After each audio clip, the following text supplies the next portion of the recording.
They've politely asked that people do not leak what the playtest will entail, which I'm sure will absolutely get ignored because let's be real, people love their sweet internet clout way too much to not spill the tea.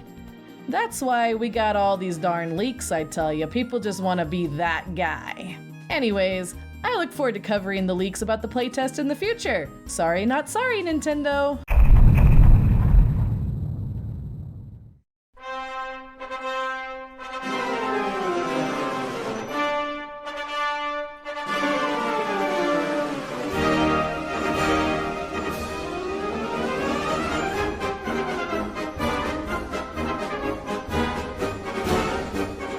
Nintendo is about to be more associated with leaks than Hatsune Miku, and I think that's honestly incredible. Much to nobody's surprise, 2 days prior to the playtest going live, the playtest concept has been leaked out. Everybody knows what the playtest is going to be about now. I remember in the last video that I did talking about this, I had 2 major guesses. Guess number 1, it was going to be something about the NSO servers. Guess number 2, it was going to be something totally random that nobody saw coming. Guess number 2 won, because I don't think anybody anticipated a Nintendo MMO effectively, because that's what it is. It is a Nintendo MMO, which is a set of words I did not think I was gonna say, ever, really. Because Nintendo has never felt to me like the kind of company that really wanted to do something like that, at least not to this level. But this is why we always say Nintendo is the king of left field. They always do stuff that is just so random, and you can't help but sit back and go, yeah, that's Nintendo. They just do whatever. They just really do whatever. Just a small note before we begin, that because people's videos and tweets are getting deleted by Nintendo, presumably for posting any pictures about the leaks, there will not be any pictures of leaks in this video. You hear that, Nintendo? There's no pictures of leaks in this video. I censored it. I'm a good noodle. So how all of this happened is that today, Nintendo let everybody who got into the playtest, they are letting them download the playtest. Now, they can't play it yet, they still have 2 more days, but they're still able to download it. Because they're able to download it, people are able to go into the program and they're able to data mine stuff. Honestly, this is something that's kind of common, and I've seen this happen with several different video games, so it's not really that surprising that it would happen here, I think. Now, there is a document floating around about the playtest. I'm not entirely sure where the document comes from, but it does seem to be a sort of comprehensive summary of everything within the playtest that has been data mined. I'm not sure if this is directly from Nintendo or if this was something that was data mined and then posted online. I'm not sure if it's just people who have data mined stuff and they're compiling it into a Google Doc, but there is a Google Doc that has a ton of information. And without showing it on here, I will be going over some of the stuff that is within the document. I do think the document is solid in terms of accuracy. I do think this is what is in the playtest. Everything I've looked at with this document and what I've cross-referenced with other things that other people are saying, it all seems to line up. So I do think it is authentic. So starting from the top on this document, it goes over the premise of the game, and the premise of the game is that you are playing a character on a planet, and what you are doing on this planet is you are working together with all of the other members of the playtest, all the other characters on the planet, and you're trying to develop this planet.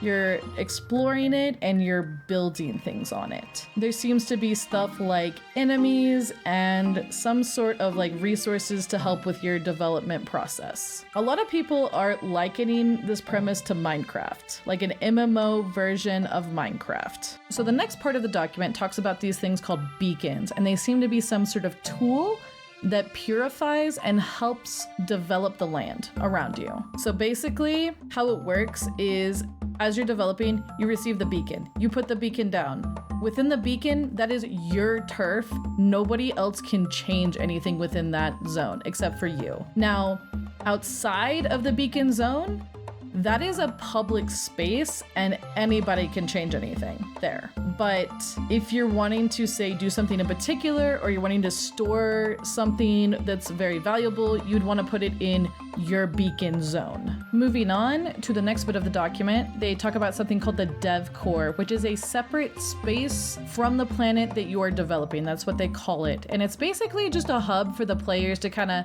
hang out. You can level up, you can, I guess, buy items, and you can just kind of chat and vibe from what it seems. Next, they go into stuff about leveling up your character. Basically, anytime you progress developing the planet, you get points. You take those points, you take them to the hub that I mentioned earlier, and then you raise your level there with those points. The more points you get, the higher your level goes, and then you can get more items if your level gets higher and higher. There is a separate type of points specifically for social purposes and for interacting with other players as well, which I think is a really, really, really neat thing to do. It really seems to be incentivizing the MMO aspect instead of making it like, yeah, you could play it, you know, by yourself or whatever. I'm sure you could still do that with this, but it does feel like it is emphasizing the idea of community by having these points so that you can get other kinds of items as well with those points. Next, they talk about user-generated content, and basically all it says is that you can make user-generated content in the game, but you need to take a test to get a license in order to do that. But they don't really say what kind of user-generated content that you can make. So I'm very curious to see what all that is going to be. Apparently the test is there to show that you understand the importance of respectful communication. Yeah, we'll just have to see how that goes. You know, I'm a little skeptical, but that's just me having been on the internet for not small amount of time. The next bit of the document basically says that you can report problematic players, which is honestly something that is just kind of a given in a game like this. And then it talks about the development positioning system, or DPS, which I'm sure will not be confusing at all. Basically, DPS is a special skill that every single player has. Basically, it allows you as the player to see a bunch of details, including development statuses and where other players are on the planet. There's also a spectator feature where you can basically see other players and what they're doing from a great distance. And they did make a note that apparently this is for verification, so you can't turn this feature off. They talk a little bit about a few different features, like you're able to warp back to your beacon if you lose it. They also talk about how the save data is stored automatically, which is not surprising at all. It is stored on the server automatically, and you can just close the game at any time and pick things back up, which is pretty standard. They also talked about how save data will be carrying over from the playtest period to whatever release this will be. There's a few frequently asked questions, and then the document ends. So what do we make of this? At first, I really thought it was gonna be a new IP. I'm still not convinced it's not gonna be a new IP, but then I thought to myself, Nintendo very rarely makes new IPs. So then I thought to myself, okay, maybe it's part of an existing IP. What IP would make the most sense? And my brain kind of went off on a huge tangent with that. I thought about, Mario is just a really obvious answer. Even Splatoon, when it was being developed, was at one point a Mario game before it became a new IP. And I could see them maybe trying to do that here. You're building a planet, you could call it like literally Super Mario World. But the MMO aspect of that, it's like, how would you do characters for that? Unless you're just all making, self-inserts and then like Mario and them are like around. I don't know. That, the more I thought about that, the more that fell apart as an idea. And then I thought about, well, what's another series where there's a lot of building? And Animal Crossing came to mind because of New Horizons. But then, I thought about that one for a while. I was like, okay, you make your character, you have character customization at Animal Crossing. And in the past we had an island, now we have a planet that we're building on. But then obviously that doesn't really match the sci-fi aspect of this as well. The sci-fi aspects could all just be placeholders for the playtest. We really don't know. So I thought about Animal Crossing. I was like, oh, they could call it something cute like Planet Panic or something, you know? Because you're all going down to the planet and you gotta get your beacon and claim your turf, and, you know, there's enemies and you're exploring, and it's gotta be kind of like fun, and I don't know. It rolled off the tongue nicely. And then I thought a little bit more and I was like, you know, Pikmin. Pikmin, honestly, I kind of feel like the vibes of this are they're not Pikmin vibes, but they're more in the Pikmin vibe ballpark than like Animal Crossing or Mario. And so I thought to myself, okay, maybe you're building on this new planet and it's like in the Pikmin series. That would be kind of cool. But the more that I thought about it, the more I was like, there's another IP that just works better than even Pikmin for this. And that is just the Miis.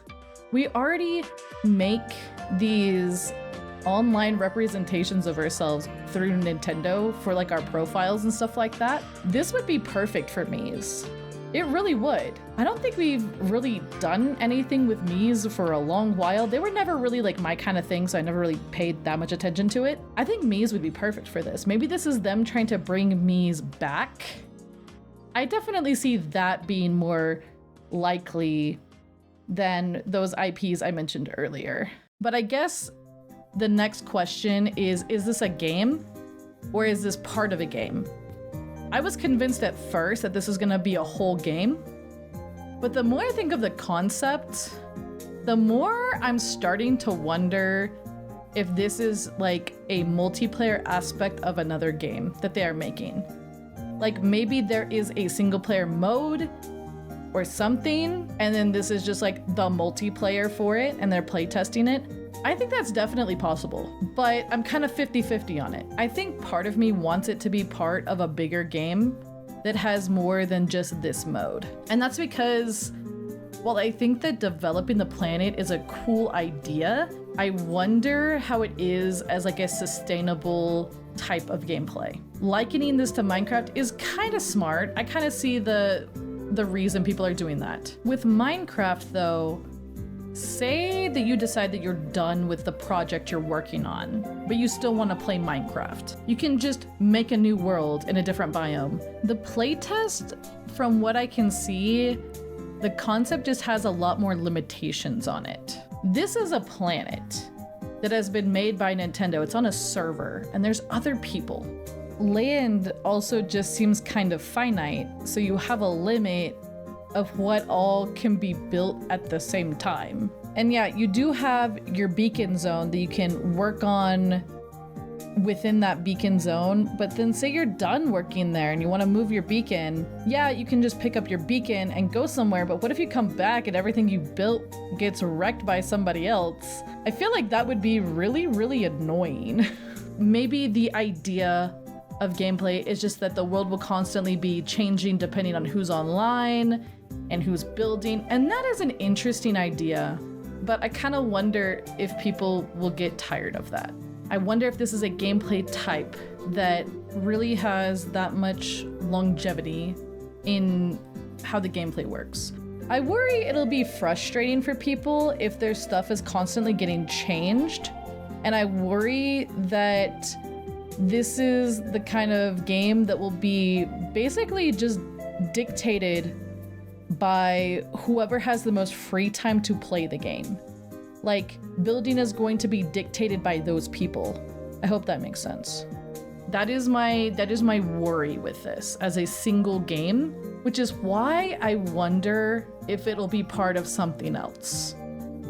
Maybe they decide to revive the Miis and this is like just a mode in the game. I don't know. It seems a bit elaborate from what I can tell from the pictures and from what I can tell from what people are saying. So maybe it is its own game. I really don't know. I'm kind of split on a lot of these ideas. I'm kind of split. I can see where people would think that it's its own game, and I can see where people might think that it's not its own game and it's part of something else. We'll just have to see. It's one of those only time will tell. Maybe we find out in a couple of days. Maybe something comes out that's leaked about what this game really is going to be about. More than just what has already been leaked. Who knows?